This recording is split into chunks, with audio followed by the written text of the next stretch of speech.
So, Inbox Wednesday. Tawagin natin itong Inbox Wednesday. Okay, kasi Wednesday. So, now, move tayo, ha? Alright. Next. Okay, play. Let me play this. Hi po. Pwede po magtanong.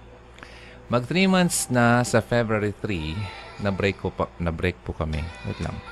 So, ngayon February 3, 3 months na. November kayo nag-break. Okay. November 3, December, January, February. Okay, tama. Wala naman pong malala kaming pinagawayan, kundi ang magkaiba kami ng religion. Okay, joke lang. Okay, nung una, sarado po ang isip ko sa religion ng daddy ko. Ako ay hindi pa naman nababautismohan. Bilang anak, parang andon ang pakiramdam na dapat umanib din kahit hindi buo sa akin. Hanggang sa pinilit kong pa-convert boyfriend ko. Pero, stick siya sa Catholic. Kaya binrake ko 1 year and 5 months. Then na-realize ko, nagkamali ako. Di ko pala kaya. Kaya binalikan ko siya pero ayaw na niya. Humingi na lang ako ng tawad kasi sobra ko siyang nasaktan sa pangiiwan ko sa kanya.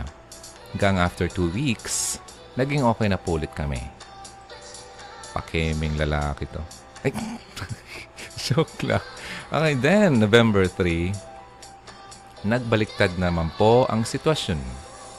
Siya naman ang nakipag-break. Ay, ginantihan ka. Okay, dahil hindi daw kami magiging masaya pag magkaiba ang religion or beliefs. Mahal na mahal namin po namin ang isa't isa. Yun nga lang, talagang problema. Sinabi ko na willing ako mag-compromise. Ako na lang magpapa-convert. Kasi hindi naman ako makasulong sa religion namin kasi pilit lang din at hindi ko maramdaman presence ni God. Ayaw naman po niya. Catholic na lang daw siya at JW. Wait lang Anong JW? Wait lang. Ako. Jehovah's Witnesses. Okay, nakuha ko rin. Hindi po ako makamove on kasi okay naman kami. In terms of qualities and future husband-wife. Okay. So, yun ang problema mo. Na-discuss ko na to dati eh. Pero alam mo, ganito. According sa Bible, kailangan mong makipag-isa sa kaparehas mo. Equally yoked ang tawag dyan. Okay? Do not, wait lang gusto kong hanapin yung exact nito para hindi tayo magkalabuan dito. Okay? Yung unequally yoked kasi, yung hindi kayo parehas. Wait lang equal. Meron ako ditong offline Bible. Para gusto ko kasi yung mas tama yung sinasabi ko sa inyo. No verse found. O diba, mala.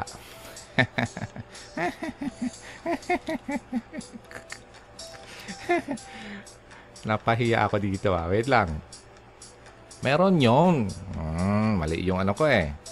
Yung type ko. Aha. Your father, blah, blah, blah, blah. Okay, so, ay, nako. Bakit kasi pinoproblema nyo ang religion eh? Hindi naman yan ang daan para mapunta tayo sa Ama. Okay?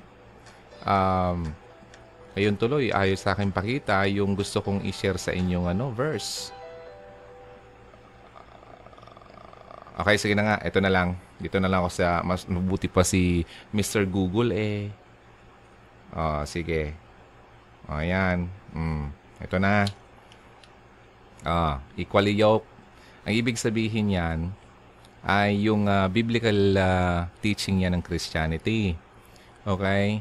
Yung ibig sabihin ng equally yoked, sa Bible, sabi kasi, do not, yung tipong, First, Second Corinthians tayo. Sige, sige, sige. Ang bagal ng internet ni Ron, nakakaiyak.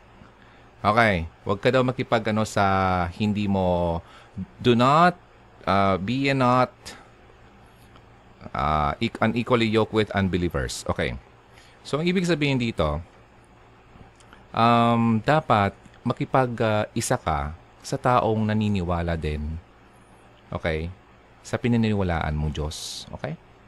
Isa lang ang totoong Diyos, ha? Maraming Diyos-Diyosan, maraming Diyos, pero isa lang ang totoong Diyos. Okay? Ang Diyos Ama. At ang Christian teaching, the only way to the Father is through Jesus Christ. According to Jesus Christ, I am the way, the truth, and the life. No one comes to the Father except through me. Sabi yan ni Jesus Christ. So, if you are a believer, and if you do believe in that, and you're a Christian, then that's your belief. Kung hindi ka naniniwala dyan, then it's not your belief. Okay? Walang kaso yan sa akin kasi hindi ko naman kayo mapilit ng kung ano pinaniniwalaan ko. Kasi I'm not here to force you to believe sa pinaniniwalaan ko. Okay? But I'm here to share what I believe in. Di ba? And sabi ko nga lagi, si God ang magbabago sa atin. Okay? I'm just here to share the message. Okay? Sa inyo. Yung mensahe, yung gospel. Now, it's up to you to receive it or not.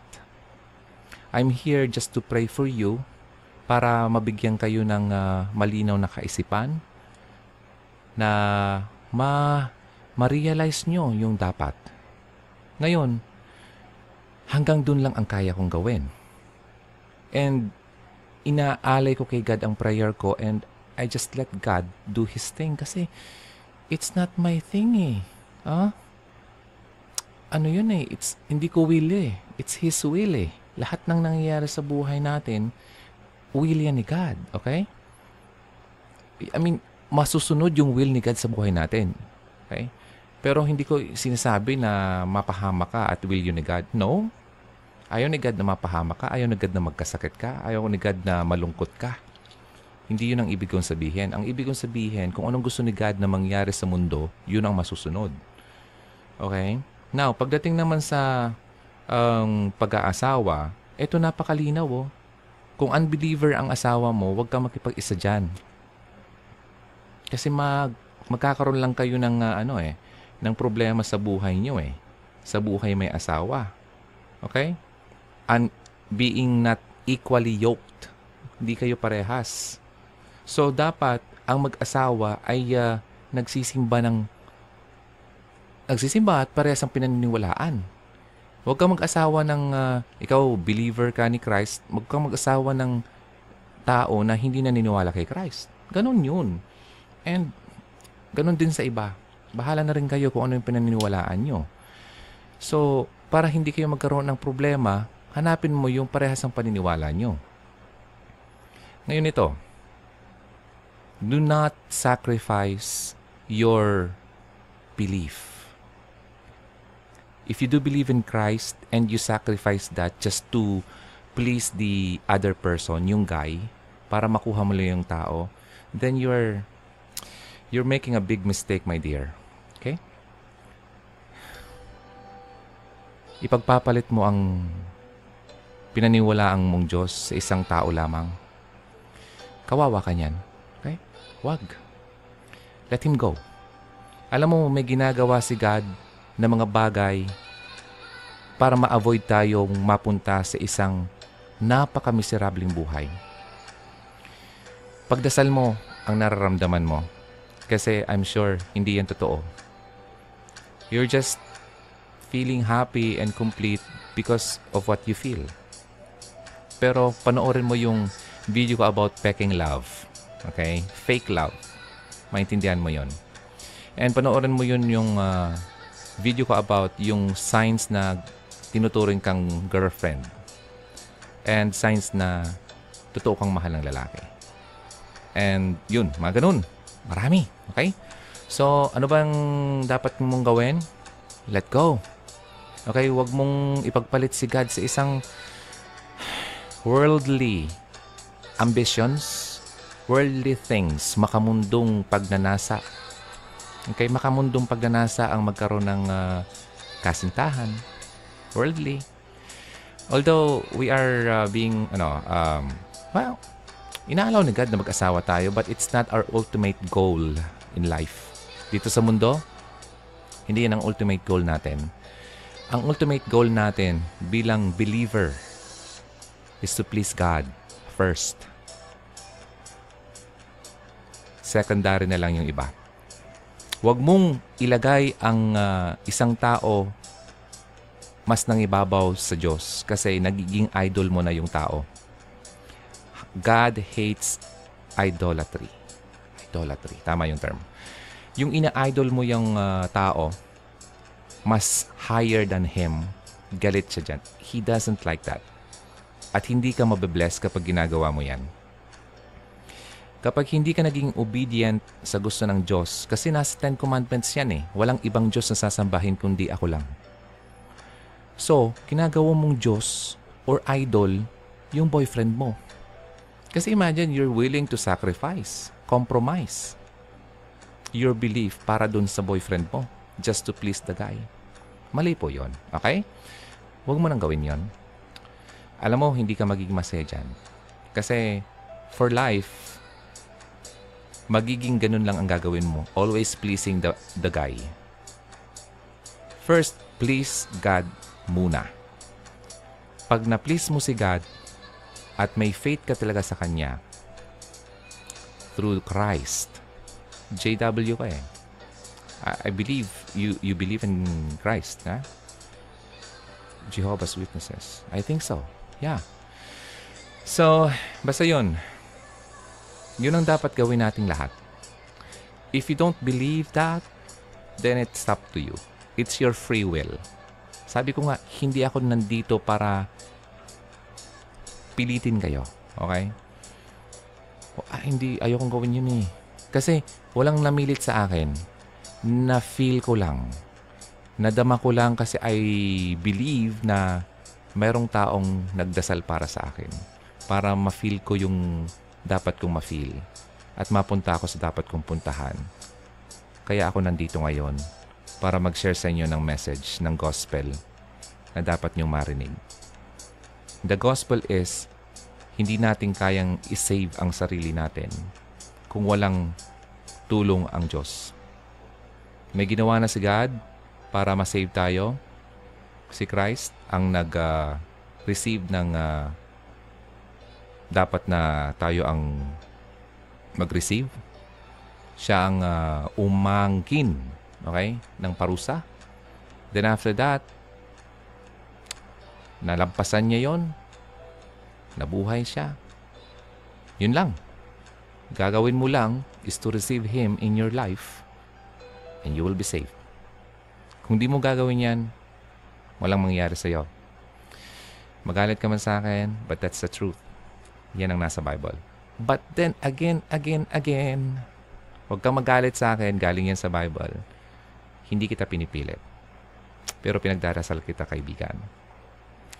Mga nanonood ng Hugot Radio, like kayo nasa prayers ko, na sana ma-feel nyo rin ang happiness, ang completeness na na-feel ko dahil na-receive ko siya sa buhay ko. Ma-feel nyo yan kapag i-accept nyo siya. Through prayer. Lord God, I receive you. Forgive my sins. I'm sorry. Control my life. Ikaw ang buhay ko na. Yun. Pumasok ka sa akin. Ako na sa'yo. Ako ay sa'yo na. Ganun. Ganun lang yun. Napaka-easy ng buhay. Huwag mo nang pa-complicate pa.